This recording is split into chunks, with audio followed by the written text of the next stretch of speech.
Mains और women camp जो हैं वो जारी हैं। इस पर बात करने के लिए कराची से हमारे साथ मौजूद हैं ज़ुबैर नसीर खान। ज़ुबैर, आप स्पोर्ट्स को कवर करते हैं, बताइएगा मेंस कैंप पर आएंगे, लेकिन पहले बात करेंगे वुमेन्स कैंप की। वुमेन्स ने जाना है आयरलैंड, तो कैंप में तैयारियां कैसी चल रही हैं? बिल्कुल जी, दौरा आयरलैंड के लिए जो पाकिस्तान वीमेन क्रिकेट टीम का जो कैंप है, जो मुमकिन खिलाड़ियां, उनका कैंप गुज़िश्ता रोज शुरू हुआ था और हेड कोच जो है मोहम्मद वसीम कैंप कमांडेंट की जिम्मेदारियां अदा कर रहे हैं। 24 खिलाड़ी जो कि मुमकिन खिलाड़ी होंगी वो कैंप में शरीक हैं। कैंप के दौरान ही जब पाकिस्तान वीमेन क्रिकेट टीम का इंतखाब अमल में आएगा और जिसके बाद जो 28 जुलाई से 2 अगस्त तक जो है हतमी कैंप लगाया जाएगा और 3 अगस्त को जब पाकिस्तान वीमेन क्रिकेट टीम अपनी मंजिल की जानिब रवाना हो जाएगी। दौरा इंग्लैंड में जो है दौरा आयरलैंड में जो 3 T20 मैचेस खेले जाएंगे और ये जो है पाकिस्तान वीमेन क्रिकेट टीम के लिए एक तैयारियों का सिलसिला होगा। जरा ये बताते हैं कि कैंप के अंदर जो है टीम मैनेजमेंट का ज़्यादातर फोकस जो है नई खिलाड़ियों पर है और वो मुतबादिल खिलाड़ियों को तैयार करने के लिए कोशिश है और सीनियर खिलाड़ियों के निस्बत जो है उनका ज़्यादातर फोकस जो है नई और उभरती हुई खिलाड़ियों पर है। ख़ास तौर पर बॉलिंग में जो है उनका जो है काफ़ी फोकस है। उम्मीद है कि चलाती धूप में जो है कैंप काफ़ी कारआमद साबित होगा और दौरे आयरलैंड में जो पाकिस्तान वीमेन टीम अच्छी कारकर्दगी का मुजाहरा करने में कामयाब रहेगी। जी अच्छा ज़ुबैर, ये भी बताएगा मेंस कैंप भी वहाँ पर जारी है, इंतजामात कैसे हैं और मौसम कैसा है? सलीम साहब ने बताया गर्मी है, तो कितनी गर्मी है? खिलाड़ियों को मुश्किलात तो नहीं आ रही? देखिए, अभी कुछ देर बाद ही यानी 6 बजे जो है ये पाकिस्तान क्रिकेट टीम का कैंप जो है यहाँ के नेशनल स्टेडियम पर जो है शुरू होने वाला है। टीम होटल में मौजूद है, अब कुछ ही देर में यहाँ पर पहुंचेगी। गर्मी की जहाँ तक बात की जाए तो गर्मी की शिद्दत तो है और यही वजह है कि ट्रेनिंग कैंप जो शाम के सेशन में लगाया गया और फ्लड लाइट के अंदर जो पाकिस्तानी खिलाड़ी जो है वो इस कैंप के अंदर जो अपने जो है सलाहियतों को उजागर करेंगे। जी सही। अच्छा ज़ुबैर, ये भी बताएगा T20 टीम का कल ऐलान तो हो चुका, आप अपने तजर्बे से बताएं ज़रा, कितना आप मुतमईन है इस पर सिलेक्शन पर? जहाँ तक पाकिस्तान की 15 रुकनी स्क्वाड की बात की जाए तो जाहिर है कि सबकी नजरें जो है बाबर आजम और शाहिनशाह आफरीदी और इसके साथ साथ जो है रिजवान पर थी।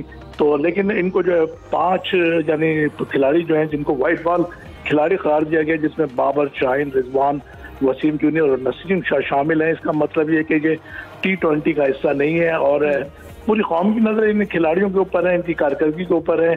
और मैं आपको बताऊं कि गुज़िश्ता जब हेड कोच जो है हसन उनकी खिलाड़ियों से मुलाकात हुई तो ये बात सामने नजर आई कि बज़ाहिर टीम मैनेजमेंट जो है बाबर आजम और शाहिनशाह आफरीदी के हवाले से तहफ़्फ़ुज़ात का इज़हार कर रही है और उनका ये ख्याल है कि बाबर आजम और शाहिनशाह जो हैं T20 के लिए कतई तौर पर फिक्स नहीं है।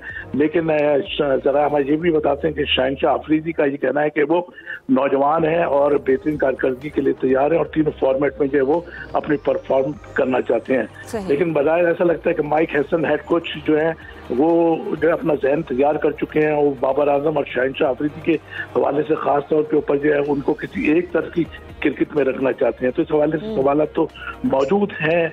नसीम शाह की अगर फिटनेस की बात की जाए तो नसीम शाह जाहिर है कि अदम फिटनेस का शिकार है, तो उनकी जो शमूलियत का जो है जाहिर है कि सवाल पैदा नहीं होता। लेकिन रिजवान के हवाले से जो अभी भी सवालात क्रिएट हो रहे हैं। जी सही।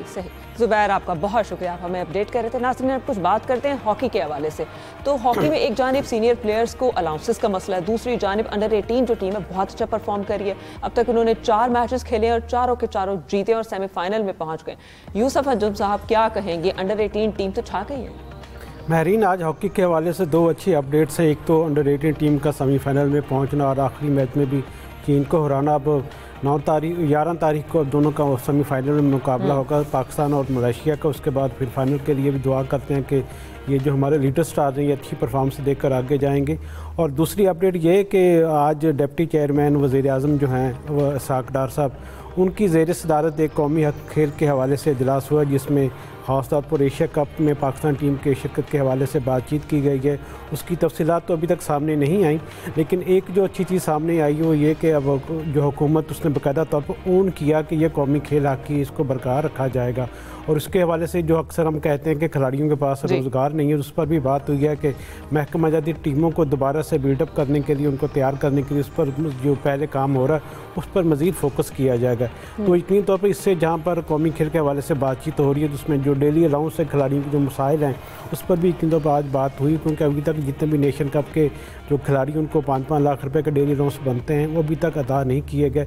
ये बदकिस्मती है कि पाकिस्तान खेल की, क्योंकि हॉकी फेडरेशन हमेशा ये तकिया करती है कि उनको हुकूमत की जानिब से फ़र्ज़ दिए जाएँ, अपने तौर पर वो कुछ नहीं करते। दुनिया भर की फेडरेशन की अगर बात की जाए तो वहाँ पर बाकायदा तौर पर उनके मार्केटिंग इदारे वहाँ पर साथ काम कर रहे होते हैं जो उनके लिए फंडिंग का बंदोबस्त करते हैं, जबकि इसके बरक्स हम जो PHF में लोग आते हैं वो सिर्फ ये दुआ करते हैं कि या अल्लाह कहीं से हॉकी जो Pakistan hockey federation Pakistan government को ये तौफीक दे कि वो हमारे लिए ज़्यादा से ज़्यादा हर टूर में सदर और सेक्रेटरी तो पेश होते हैं जहाँ भी टीम जाती है। अच्छा जाहिद साहब, आपसे जानना चाहूँगी विंबलडन के हवाले से, वहाँ पर मुकाबले जो है वो सेमीफाइनल्स तक पहुँच गए हैं, बड़े शदीद किस्म के अपसेट हो रहे हैं। दूसरी जानिब इंग्लैंड और इंडिया के जो क्रिकेटर्स हैं वो भी विंबलडन पहुँच रहे हैं। देखिए विंबलडन जो है ग्रैंड स्लैम का एक हिस्सा है। ग्रैंड स्लैम के 4 हैं जो साल में बड़े टूर्नामेंट होते हैं।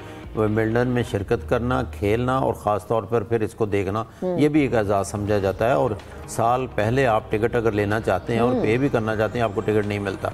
और विंबलडन की जहां आपने बात की है, शदीद गर्मी थी, इब्तिदा में बड़े अपसेट हुए हैं। अच्छा। अमेरिका की कोको गफ थी, मेदवेदेव थे और बड़े बड़े खिलाड़ी जो है अपसेट शिकस्त खाकर यहाँ से बाहर हो गए। और यहाँ तक कि आप देखें कि ये जोकोविच जो है तजर्बे के लिहाज से सबसे सीनियर हैं, एज के हवाले से, तजर्बे के अलावा से बड़ी मुश्किल से पिछला मैच वो भी जीते हैं। और अल्काराज का आज मैच है, जोकोविच का आज मैच है, इनमें फैसला होगा। लेकिन जो जीतेगा इसमें, लेकिन बदकिस्मती कहना चाहिए, मैं तो यही कहूँगा कि यानिक सिनर और जोकोविच का जो है सेमीफाइनल हो जाएगा। क्योंकि अभी जहाँ तक आपने क्रिकेटर्स की बात की है तो इससे पहले खवातीन की भी बात करूँ, एगा जो है ना बहुत अच्छा खेल रही हैं, जो सामने आ चुकी हैं। सबालेंका बहुत अच्छी हैं। क्रिकेटर्स की जो बात है, यहाँ पे एक ऑनर होती है, उसके लिए खास तौर पर सॉरी जाहिद साहब, हमारे जो हैं खिलाड़ी वो क्यों नहीं जाते क्रिकेटर्स? ये मैं वो भी बताने जा रहा हूँ कि एक ऑनर होती है जब हम जाते हैं। खैर आपका इशारा शायद बाबर आजम की तरफ था, वो निजी टूर पे थे, यूरोप का टूर करके वापस आए हैं, यहाँ नहीं गए। लेकिन ओवरऑल एक बहुत बड़ा एजाज़ है। आपने देखा होगा कि वहाँ पे जोस बटलर जो वहाँ पे जो रूट गए हैं, उनकी बीवी साथ थी। और तस्वीर कौन ले रहा था? James Anderson. ये बहुत बड़ा एजाज़ है कि विराट कोहली अनुष्का के साथ गए और उन्होंने अपने बयान में भी ये कहा कि 2015 में वो पहली दफ़ा विंबलडन आए थे, अब सेकंड बार आए हैं। जोकोविच का मैच उन्होंने देखा जो बड़ी मुश्किल से देखा था, ऑस्ट्रेलिया से हारते हारते बचे थे। उन्होंने कहा इतना मैच में प्रेशर है। उस मौके पे भी उनको पाकिस्तान का मैच याद आ गया कि ऐसे लगता था जैसे सेमीफाइनल फाइनल पाकिस्तान के खिलाफ खेल रहे हों। तो पाकिस्तानी क्रिकेटर्स को भी जाना चाहिए, बड़े लोगों को, ये एक एजाज़ है। वो खुद भी इन्वाइट करते हैं और ख़ास तौर पर बड़ा प्रोटोकॉल दिया जाता है। सलीम साहब, जाते जाते टाइम कम है, बताएगा क्या हमारे क्रिकेटर्स को भी जाना चाहिए इसी तरह? पैसे कौन देगा भाई साहब? क्योंकि जो हमारे क्रिकेटर हो तो छुट्टियों पर भी जाते हैं, तो वो कोई शोरूम वाले को ले जाता है, कोई किसी को ले जाता है ताकि वो स्पॉन्सर करे टिकट और होटल वगैरह का। क्योंकि यहाँ पे कुछ को तो इनवाइट किया जाता है, कुछ तो खुद जाते हैं। क्योंकि जिस तरह कहा आपने, विंबलडन में तो एक बड़ा एक मकाम होता है, एलीट क्लास का टूर्नामेंट है, एलीट देखने आती है और बड़ा माहौल भी वैसे ही होता है। तो उसमें हमारे क्रिकेटर को स्पॉन्सर मिलेगा तो जरूर वो उसमें जाएंगे। क्योंकि इस दफा तो बहुत सारे यूट्यूबर भी गए इंडिया से, सिर्फ इसलिए कि जाके फिर अपनी वीडियो लगाएंगे, देखो भाई हम भी विंबलडन देख रहे हैं। लेकिन जाहिर है कि एक बड़ा ऑनर है और अगर वहाँ वाले याद करें तो एज अ गेस्ट भी बुलाया जा सकता है किसी को। शायद अगले साल बुलाने, इस बार नहीं, और बाबर आजम या कोई और बैठा नजर आए। सही, मतलब हमारे खिलाड़ियों को भी अगर बुलाएं तो जाना चाहिए, ज़रूर जाना चाहिए। और इसी के साथ ही नाज़रीन, प्रोग्राम का वक्त जो है वो ख़त्म हुआ जाता है। तमाम मेहमानों का बहुत शुक्रिया। हमें इजाज़त दें। खुदा हाफिज़।